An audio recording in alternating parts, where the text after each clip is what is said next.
অনিয়মিতভাবে ঘুম হচ্ছে, সঠিকভাবে কোনো কিছুতে কনসেন্ট্রেশন দেয়া যাচ্ছে না, হঠাৎ করে ওয়েট লস হচ্ছে এবং একই সাথে টয়লেটের বিভিন্ন সমস্যা দেখা দিচ্ছে।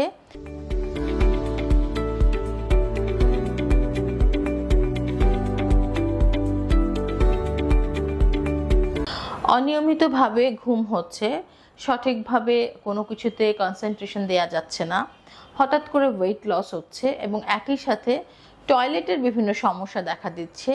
অ্যাবডোমিনাল ডিসকমফোর্ট হচ্ছে, অ্যাসিডিটি, ব্লোটিং অনেক বেশি হচ্ছে।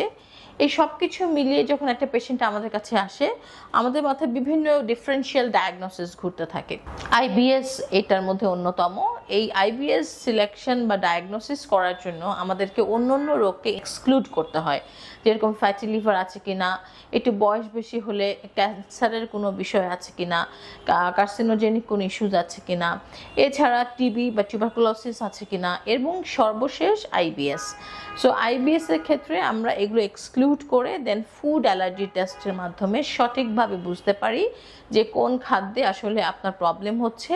এবং আরেকটা জিনিস খুব ইম্পর্টেন্ট, যেটা অনেকেই আমরা খেয়াল করি না, আমরা অনেক সময় প্রোবায়োটিক্স দিচ্ছি, ডাইজেস্টিভ এনজাইম দিচ্ছি সিমটোম্যাটিক ট্রিটমেন্ট হিসাবে, কিন্তু ইমিউন সিস্টেম আপনার কতটুকু অ্যাক্টিভ আছে।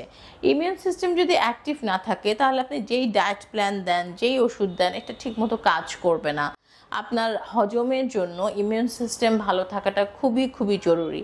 সো ইমিউন সিস্টেম ভালো রাখার জন্য অবশ্যই আপনাকে অ্যান্টিঅক্সিডেন্ট আছে এরকম ইনফিউশন নেওয়া যেতে পারে, ওজোন ট্রিটমেন্ট নেওয়া যেতে পারে। ফুড অ্যালার্জির মাধ্যমে খুব ভালো একটা ডায়েট প্ল্যান আইবিএসের সকল উপসর্গকে উপশম করতে পারে। সো ফ্রিকুয়েন্টলি আস্কিং কোয়েশ্চেন্স আমার ইনবক্সে, আমার পেজে, সব জায়গায় যে আইবিএস কি পার্মানেন্ট সলিউশন আছে কিনা।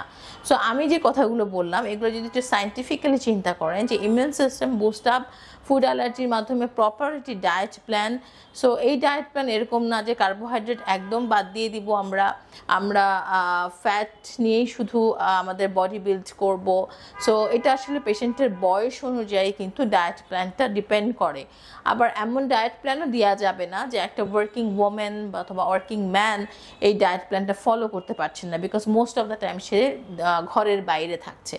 সব কিছু মিলিয়ে একটা কমপ্লিট সলিউশন যখন দেওয়া হবে তখন এই যে ঘুমের সমস্যা বলছেন, অথবা লেস কনসেন্ট্রেশন, ওয়েট লস, টয়লেটের যে ইরেগুলারিটি এবং হঠাৎ করে বাইরে যেতে হলে এটা টয়লেটের প্রেশার অনুভব করা, অ্যাংজাইটি হলে টয়লেটের প্রেশার অনুভব করা, এই সকল উপসর্গ কিন্তু উপশম হওয়া সম্ভব। সো আপনারা যদি সায়েন্টিফিক ওয়েতে অ্যাডভান্স টেকনোলজিগুলো ফলো করার চেষ্টা করেন বা আমরা যদি ডক্টররা সেটা চেষ্টা করি, তাহলে অবশ্যই রোগীদের এই একটা বিশাল বার্ডেন আইবিএসের বাংলাদেশে because of food adulteration and environmental pollution আমরা কিন্তু কমিয়ে আনতে পারবো। ধন্যবাদ।